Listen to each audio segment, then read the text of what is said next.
So in the last few sessions, we've reviewed how the Affordable Care Act is going to transform the delivery of care, especially to the chronically ill and the mentally ill, how the flowering of digital medicine is going to transform care out of the hospital closer to where patients live.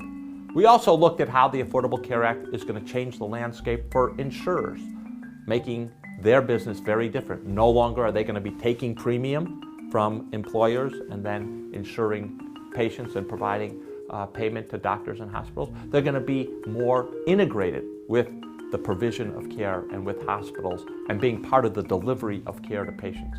Today, we're going to look at how the Affordable Care Act is going to affect employers and businesses that offer insurance. Well, before the Affordable Care Act, there was no employer mandate, no requirement that employers offered health insurance. And yet, most Americans got their insurance through their employer.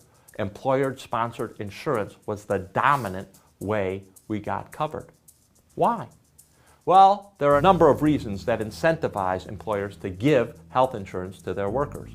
First, as you'll remember, the contribution by the employer to the premium is tax-free to the worker. The worker doesn't pay income or payroll tax on the employer's contribution. This provides a big incentive because $1 in health insurance is worth more than $1 in wages. Second, a lot of employers think that providing high-quality health insurance is essential to attract the best workers and to retain them in the company and make them loyal. This is a very important recruiting technique. Third, the individual market is a very poor alternative for individual workers to getting coverage if their employer doesn't offer it. Typically, you're excluded if you have a pre-existing medical condition. The choices aren't wide. The amount of insurance you can get for $1 is actually less than with your employer. Finally, employers offer this pooling technique, taking large numbers of people and being able to insure them, which keeps their costs down by making it more predictable for an insurer. Now, the American healthcare system became largely an employer-sponsored system by accident. It was not planned that way. It probably starts, as we mentioned before, in World War II with wage and price controls. Because there was a shortage of labor, wages were going up, and the government put in wage and price controls. But they made one important exception. They said to employers, if you offer health insurance, we won't count it against the wage and price controls if the total cost is less than 5% of the worker's wages. This incentivized a lot of businesses to offer health insurance to attract workers during the war.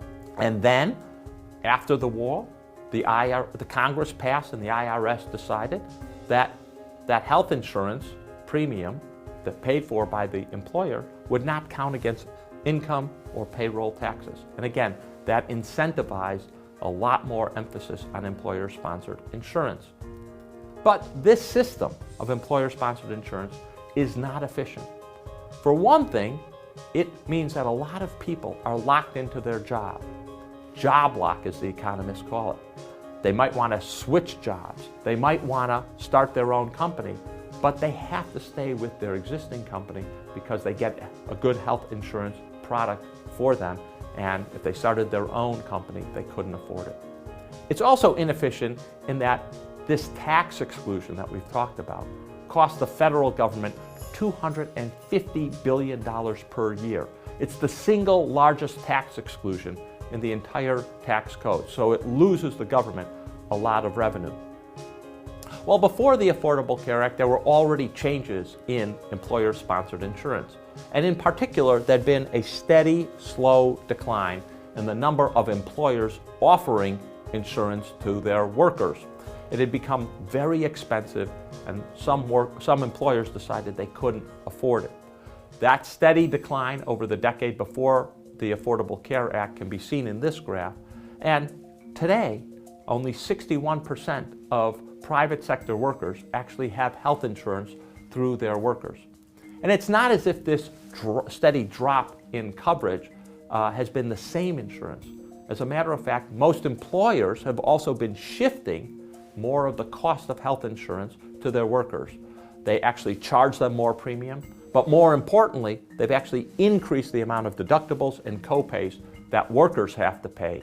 And the rise of high deductible health plan has meant a shift of more of the cost of health insurance to workers.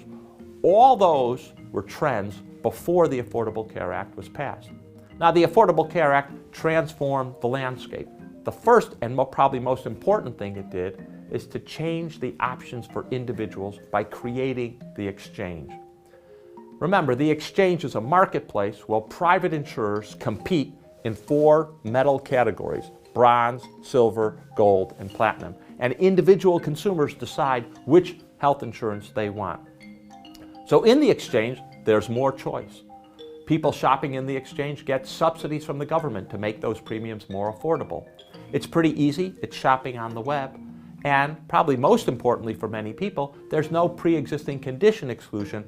The insurance companies can't say, I'm not covering you. They have to cover everyone who shops, and they have to guarantee renewal in the subsequent years. Well, the rise of the exchange will present most employers with a pretty stark choice about how they provide health coverage to their workers. One option is they could go all in. The other is they could get out of health coverage totally. So next, we're going to look at how employers might react to their choices. How are they going to offer health insurance in the future?